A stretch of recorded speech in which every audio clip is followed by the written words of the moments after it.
welcome to yet another edition of Morning News, where we bring you a rundown of what is in our local press and also what we have on our online news platforms. My name is Nicole Madziwa, and joining me is my loveliest co-host, Marvelous Chivagidi. And remember, this program is brought to you courtesy of TechMag TV. And please do the thing and follow us on our Twitter and Facebook pages at TechMag TV, and also subscribe to our YouTube channel, TechMag TV. So Nicole, take us to the daily news. Okay, so from the daily news, the headlines are Church taking sides, cries ED. Half of Zim is facing hunger. And from the Newsday, MDC to defy demo ban. And now from the Herald, Friday, public holiday. Still on the Herald, Russia-Africa summit offers prospects for Zimbabwe. Still on the Herald, ED intercedes for love, peace and unity. And from TechMag TV, which you can access on www.techmag.tv, Ministry speaks on privacy of patients. Still on our online platform, TechMag TV, police descend on protesting activists. And lastly, 2020 budget quagmire revealed. So these were the headlines in our local papers and also in our online news platform. So now we're going to the daily news, which reads, Church taking sides, cries ED, as he accuses the clerics of being biased towards Chamisa. As Zimbabwe's political and economic crisis deepens, President Emerson Mnangagwa has suggested that the church is taking sides in the turmoil, while also savaging opposition leader Nelson Chamisa for allegedly fueling the national upheavals, the Daily News reports. Mnangagwa's surprising claims come as he recently swatted fervent suggestions by the church for the troubled country to suspend elections for the next 7 years to allow the nation to heal and for much needed political and economic reforms to be put in place.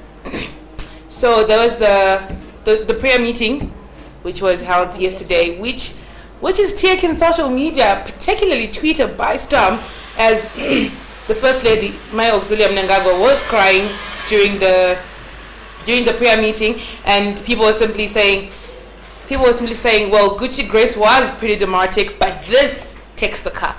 Yeah, so people were not particularly happy about her crying, and not in that manner, but they felt some type of way, and they felt like it was a mockery of some sort. But my question is, okay, when we pray for the removal of the so-called illegal sanctions, what exactly is our prayer to God? What are our prayer points to God? To whatever supreme being that people will be praying to? Please remove sanctions. Please remove. I don't know. I was asking this question yesterday, remember? And I was like, how? How do you even talk to God? How do you even start? But anyway, I guess that's a story for another day. Still on the daily news, half of Zim is facing hunger.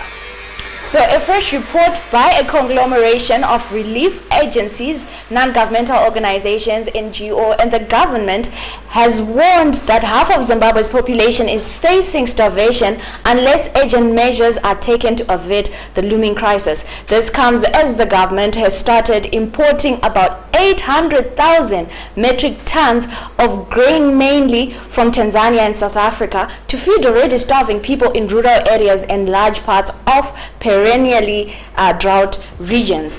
So that's 800,000 tons. Metric tons of grain from a country which is being exported by a country which used to be the breadbasket of the southern region of Africa. And I like how that they place these stories together, because then they are saying, the churches are saying, no, you know what, to provide better living conditions for the citizens of Zimbabwe, Chamisa and Mnangagwa should talk.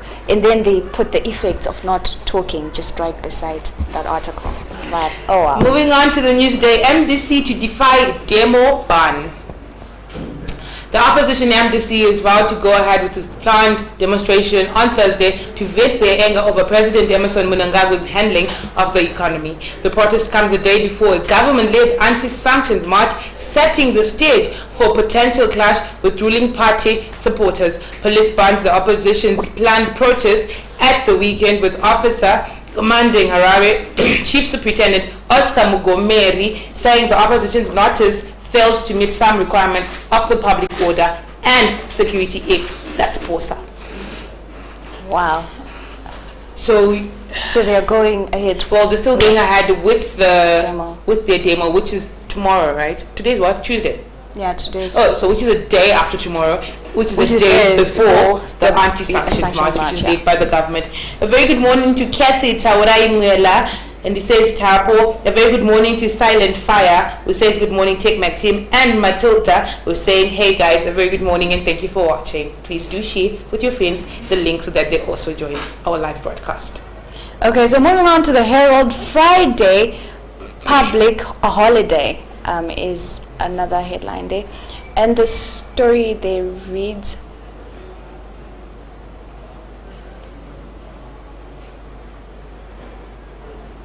okay, so this is as a result. Okay, so, and the story reads, government has declared Friday, October 25, a public holiday to allow people to attend to the SADC initiated Regional Day of Solidarity Against Sanctions on Zimbabwe, whose main event is slated for the National Sports Stadium in Harare. This follows a decision by the SADC Summit held in Tanzania in August this year to set the day aside for solidarity marches across the region to denounce illegal sanctions imposed by the United States and the European Union. The public holiday was announced last night by Acting Minister of Information, Publicity and Broadcasting Services, Professor Amon Murwira, whilst addressing journalists on the 37th Cabinet Decision Matrix yesterday. So, there you have it, fellas. On Friday, you are legally not going to work or school, but at least some will be writing the exams. I'm sure then the public holiday doesn't apply to them. And those hustlers, obviously, they hustle and get the paper every day. Still on the Herald, Russia-Africa Summit offers prospects. Okay, before I continue the story about public holidays, you know how South Africa has the Nelson Mandela Day? Yeah. Yes, I'll end there, I'm just saying. Because we lost a very greatly day now, can't. Was it on the 5th of September, they say? But when you start saying this. But I'm just saying, at least the March. So, will the 20th of October be a public holiday every other year? I think so, up until the removal of sanctions, maybe. Trust me, I don't think people are even phased. Like, they don't even know and they don't even care that we're having a public holiday on the 25th. But anyway, Russia-Africa Summit offers prospects for Zimbabwe is another story that's running from the Herald. Zimbabwe is set to line up a new agreement with Russia at the inaugural Russia-Africa Economic Summit scheduled for Sochi in Russia. The summit will be co-chaired by Russian President Vladimir Putin and African Union Chairman President Abdel Fattah el-Sisi of Egypt. Begins tomorrow. President Mnangagwa, who left Harare last night, will join about 46 other African heads of state and government at the summit, which is expected to unlock economic benefits for Zimbabwe in particular and Africa in general. Zimbabwe will build on its friendly ties with the Eastern Giant, whose fruits include major platinum and diamond mining deals. Can I just say that when the media mentions how when our president or a certain leader, like a certain minister or ambassador goes to a certain country, and then they mention the whole, it's supposed to unlock financial potential, economic potential, help and everything like that. If we were to calculate the number of days our president has traveled since November 2017 up until this very day, if these visits and summits and everything would bring forth fruit, I'm sure, not like we read from the Daily News, not half of the nation would be hungry, would be facing starvation. No, because the mega deals will be surely mega, like huge, like insane, like crazy. Okay, so moving on to the Daily News. Police and activists clash. Riot police yesterday throttled a demonstration by the MDC activists who had attended a court hearing in solidarity with 10 vendors who were arrested by police over helmets found in the basement of a city building last week. The activists were led by MDC Meborane councillor Denford Ngadziore and former student unionist Makomborero Haruzivishe, who broke into a song that implicated police in the death of Hamilton Tamangani, a vendor who died in remand prison on Saturday. The other vendors were granted $100 bail by Harare Magistrate Lenmo Mapie, who adjourned proceedings after prosecutor Sebastian Mutizirwa requested time to respond to the Zimbabwe human rights application for an independent pathologist to be granted access to Tamangane's remains. So if some of you checked out on our Twitter, we played it yesterday. They were singing Dimima Kauraya, loosely translated to "You're the ones who killed Hilton Tamangane." And I'll say this, but then my condolences to the family and the friends of the late Hilton, hoping that they'll get justice. But at the same time, remember we talked about this yesterday. I don't get the Zimbabwean police force. I used to get it back in the day, but now I don't. They never seem to amaze me. What really went wrong? Because from what I saw, these guys were just singing Dimima Kaurai, and then the next thing you've got baton stakes in your face, you've got the popo making arrests outside the court. In which country do you ever find police standing outside the courthouse? And was that force even necessary? Because those people didn't have anything threatening, didn't even have stones. Yeah. But anyway, it never rains but pours in Zimbabwe. Defiant MDC dismisses demo ban. Well, we'll go to the next story because we've read this from the. We've read this, right? Yes, we did. We read the story from the other paper, so we'll simply go to the next story.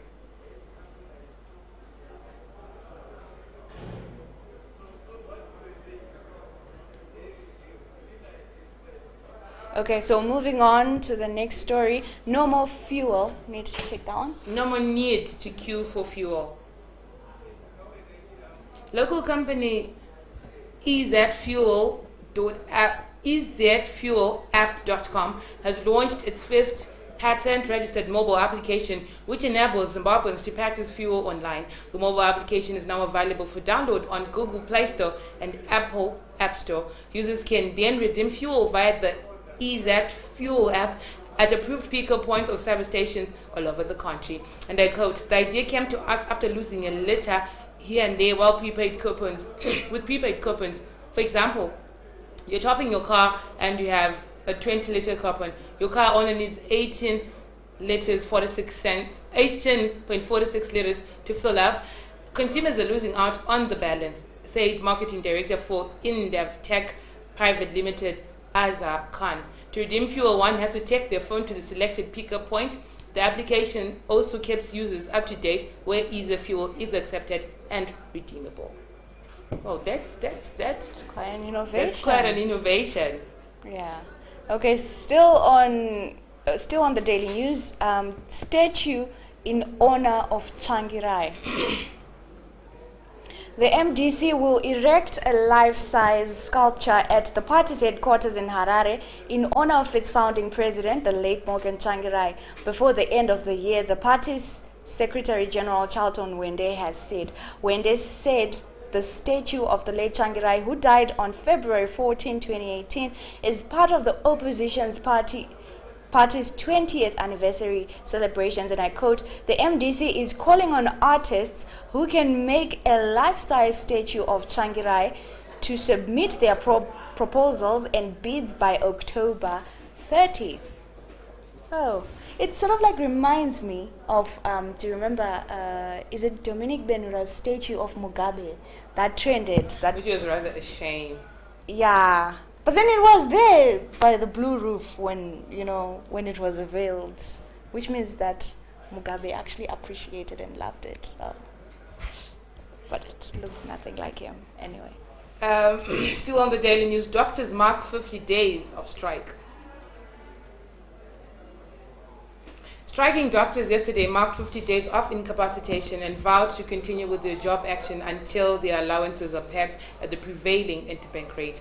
Zimbabwe Hospital Doctors Association ZHDA Secretary General Tawanda Zhakada told journalists in Harare yesterday that doctors' allowances had been eroded by up to 1,500% due to hyperinflation. And I quote, "Legal battles do not capacitate doctors. The government should capacitate us financially and materially. As such, we reiterate our demand that our allowances should be pegged at the prevailing interbank rate so that we can afford basic and essential needs such as food, transport, and accommodation, Shakada said. The doctors have been demanding that the US 1,200 allowance they were receiving before the abolishment of the multi-currency system be restored, and they want it pegged at the current interbank rates.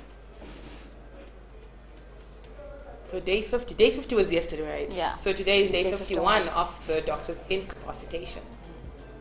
So still on the daily news, Anti-Sanctions Day declared a national holiday. So we read that same story from the Herald. Yeah, we read it from the Herald. We're So not we'll gonna move on to the next story. I'm not gonna get into much of a detail. Okay, so moving on now to the news day. Mtuli winding up austerity measures. Finance Minister Mtuli Ncube has said government will dump its austerity for prosperity measures by year end to focus on economic development and productivity as he works towards the 2020 national budget. In a statement read on his behalf by Higher Education Minister Amon Murwira in a post-cabinet briefing yesterday, Ncube said the austerity measures had scored some notable achievements, which included fiscal consolidation, monetary policy restoration, liberalization of the foreign currency exchange market, and re-engagement. So, When it comes to Mtuli, I won't comment. And I won't. Still on the news day, Mangunjige testifies in Muliswa corruption case. Mangunjige and Muliswa in one statement. This is interesting. The Reserve Bank of Zimbabwe RBZ Governor John Mangunjige yesterday testified in court in a matter where Kwekwe businessman Shepard Twindia is facing allegations of defeating the course of justice after he allegedly influenced Bulawayo businessman James Rose Goddard to withdraw an extortion charge filed against 4 legislators.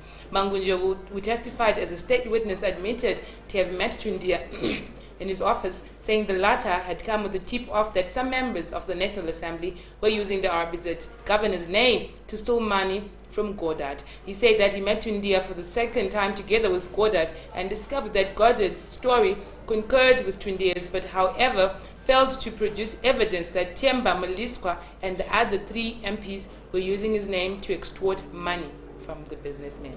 You see these headlines?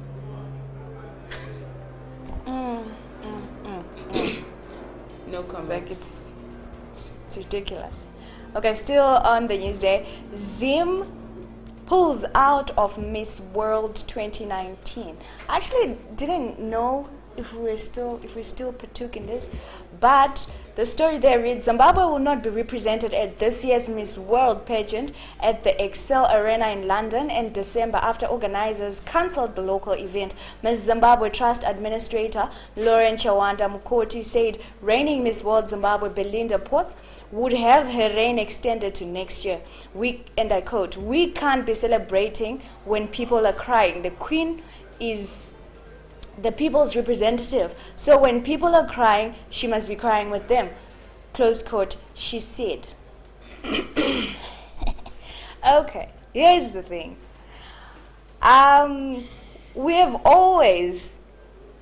We haven't been doing this whole Miss World participating in a while. So this is just a statement of telling us, hey, chi. Otherwise, you know the truth.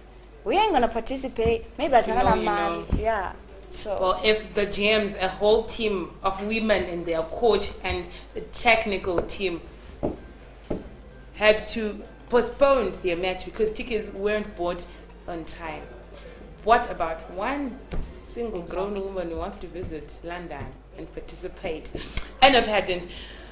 If you know, you know. Yeah. Join the dots and make sure you can drop the dog. 440 nurses undergo early cancer detection training. A non-governmental organization catering for children with cancer and operates from Bulawayo and Harare, KidsCan, has started a pilot cancer screening training project in Harare and Chitunguza targeting nurses. KidsCan Zimbabwe Director Danielle Mackenzie told Newsday at a Food Lovers organized cancer walk in Bulawayo that the disease also affected children and urged mothers to be very observant of their young children. And I quote, "As a way of raising awareness, we have started training nurses. We started to pilot projects in Harare and Chitungwiza, where we trained 414 nurses from all the clinics on early detection and screening. We want to bring the same program to Matabeleland North and the rest of the country," Mackenzie said. And that's actually a good point, that people should know, and the society should know, that cancer actually can also affect children. It's just not an adult disease. Of course. Still on the news day, chaos mars Mugodi sect leader's burial. And the story reads, chaos reigned supreme at the late Mugodi's apostolic sect leader Tandeu Mugodi's burial in Wedza on Saturday after two factions clashed over the burial site and the appointment of his son as heir apparent. Three police officers who were at the site had a torrid time quelling the chaos as sect members exchanged harsh words, while some shouted unprintable words as the leadership wrangle within one of the biggest apostolic sects in the country escalated. I don't know why people fight for a body, especially on where it's going to be buried. Well, I think they're now also fighting about the son who was said to be the heir apparent to the late Mugodi. So now I think that is also the trigger to the whole exchange of foul words, and probably maybe they even went into a brawl, some of them. Unprintable foul words, guys. Unprintable. Police raid MDC district branch meetings. We're still on the news day. Police officers in Bulawayo are reportedly raiding and disrupting MDC district and branch meetings and barring party officials from gathering without clearance, the main opposition party has said. MDC Bulawayo spokesperson Swithan Chirowoza told Southern Eye yesterday that the police were raiding their lawful district meetings. Recently, and I quote, "Recently in Makokoba, police raided and disrupted a meeting which is organized by the provincial chairman, who is also the local member of parliament, James Sitole," Chirowoza said. And I quote again, "The police quoted a non-existent sections of the Public Order and Security Act, POSA, to enforce their tagari." See, the police is in the headlines for all the wrong reasons. Well, moving on, ZANU-PF officials hijack food distribution program. ZANU-PF members allegedly hijacked a recent government-sponsored food aid distribution program in Ward 29 Bulawayo, politicizing the process. The ward comprises Magwegwe West, Magwegwe North, and Lobengula. At a rally at Stanley Square recently, Vice President Kembo Mohadi promised that government would donate tons of rice to the city's residents as the food situation deteriorates. Some residents who spoke to Southern Eye said there was a standoff between ZANU-PF officials and residents at the distribution center last week. One of the residents who attended the distribution program but preferred not to be named said ZANU-PF members got first preference, and I quote, "When the program began, there was too much chaos as young adults who were in support of the ruling party were given packages, and the elderly who were not members of the party did not receive anything," the resident said. This just happens, and sadly nothing actually is done about it. We've heard headlines, countless. A very good morning to Emmanuel Nyakonda, who is saying police is getting out of hand and the world is watching them. Indeed, thank you for your comment, Emmanuel. That's my point. I don't get it. They've met the headlines, actually international headlines, for all the wrong reasons, but still they continue with their business of just assaulting the civilians. First Lady spearheads National Day of Prayer, leads churches in anti-sanction march. The quest for peace, reconciliation, economic revival, and the removal of illegal sanctions walked by the limelight of the launch at the National Day of Prayer ceremony held at State House in Harare yesterday. Spearheaded by First Lady Auxilia Mnangagwa, the gathering was the first of its kind at the State House since independence in 1980. It was attended by more than 1,000 Christians from over 300 church denominations. The First Lady was wearing her Methodist church uniform, mixed and mingled with the clergy, head of various Christian denominations, and worshippers who wore uniforms of various colors. Well, this is just, we've mentioned this in passing before, and I won't comment again on this one, I'm sorry, because it involves prayer and God. So let me list I blaspheme. Okay, so moving on, ZRP slams politically inspired attacks. That's another story that we have from the Herald. And the story reads, the Zimbabwe Republic Police has expressed concern over the increase in cases in which its officers continues to be attacked in some areas in and around the CBD by suspected MDC Alliance youths. The rowdy youths have declared some of the spots in the city a no-go area for police officers, especially roads near their party headquarters, Harvest House. On Saturday, a policewoman sustained serious injuries after being attacked with stones by some of these youths in the city. She is currently receiving treatment at a local hospital. Investigations are still in progress. Okay, so You want to say something? Because I feel like this is more of reactionary from their behavior, recent behavior, and it's like a PR stunt. I'm not saying, I'm not dismissing that a police officer, of course, did sustain injuries. I wouldn't know that, so I can't completely dismiss it. But also, this comes at a perfect timing. But I believe if you catch those people, in that regard, I guess force is sort of justified, but not from yesterday. But for them, everything just becomes about force, which is what I have a problem with. Well, there's a story running from the Herald which says MDC gang granted bail and one dies. This is we've read the story, we've talked about this before, and particularly this story simply has the names of the guys who were granted $100 bail each, and then the other one who died in police custody. But like I said, it's just not eating up. Like, it's not eating up. The cup of water and the other cup of milk with the butter and the flour is just not making a cake. Nope. It's not making a cake. So we'll move on to the next story. But then, you know what? It's just that, like, I'm sorry, like, this Hilton issue is it's just getting to me. So that I don't comment anything on it, I'm just not going to say anything anymore, Nicole. Do you still have anything? Unfortunately, that's all we had. Yes, that is all we had for you today on Morning News, in our local papers and also on our online news platforms. So thank you for watching, and I will do the noble thing of always letting you sign out.